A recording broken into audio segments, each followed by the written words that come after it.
Peace and assalamu alaikum, everybody.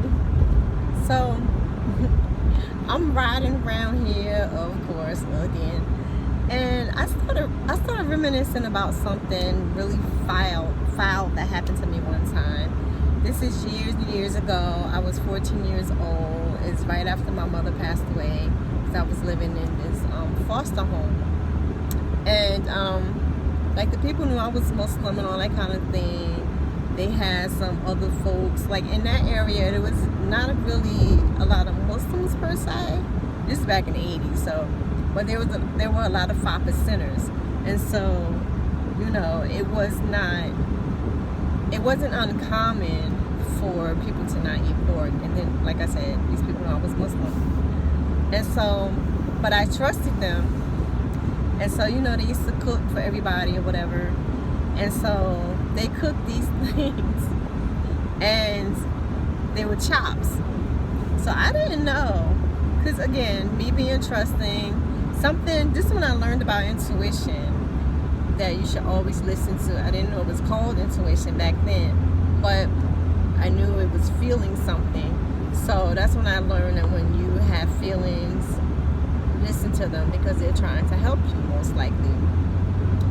So, you know, I served the food and everything, and, you know, I made my plate, but I just kept having this feeling, like, in me, like something wasn't right, and it was coming to me, like, I wonder, like, is this pork chop? Is this pork? But I was telling myself, like, nah, like, they wouldn't do that to me.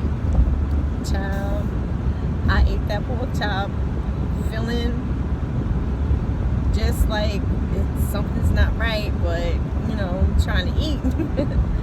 And so I ate the thing, and then part of the lady's family lived downstairs, and so they later on they said something to me, kind of like, I heard you ate that pork, and I was like, what?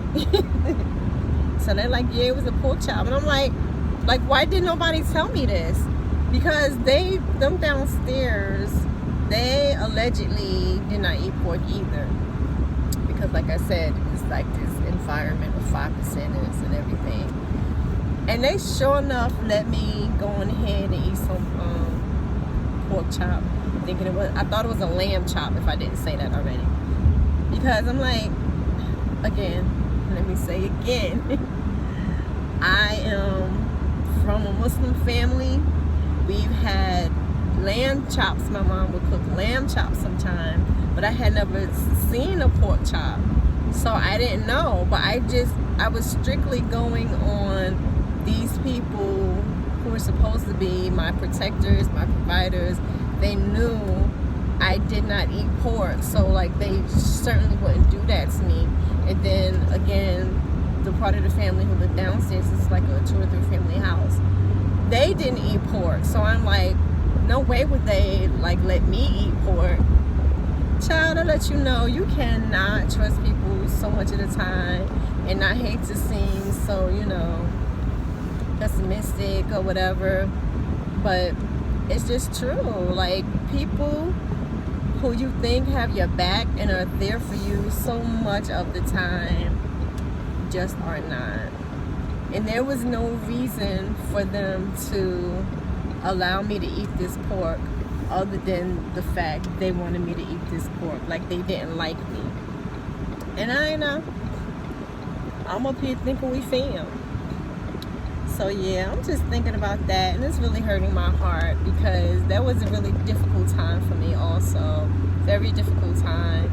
Going through the same things that, you know, girls growing up in the hood go through. Sexual abuse, all kinds of traumas and everything. And, you know, I had just lost my mom. So, you know, it was like there's a lot of drugs around me and stuff like that. And so I'm just thinking back, like, I don't know if other people are like this. Like, I have these couple of pictures of me when I was really young, like 5 years old, and when I look at that child, I don't see me, I see a child. and then knowing the things that that child, me, ended up going through. But there's like sort of a detachment. I don't know if that's normal, how people normally see themselves, or the old them, or if that's something I need to get therapy on. I keep saying I gotta get therapy, but also that's how I see that 14-year-old girl who just didn't think she was ever going to there was no future. I just didn't know what I was going to do, what was going to happen to me. And so that was that's what let me know that these people weren't there for me, and I really felt alone, to be quite honest. But I made it out the gutter. No. So yeah, I just wanted to share that, because I don't know, I'm sure people have issues and sadness and things that, you know, affect you so many years later, and I don't know, we gonna make it through. How my Christian family say, God ain't through with me yet. Please be patient with me. Hey, God is not through with me yet. That's right, I know y'all stuff. Peace.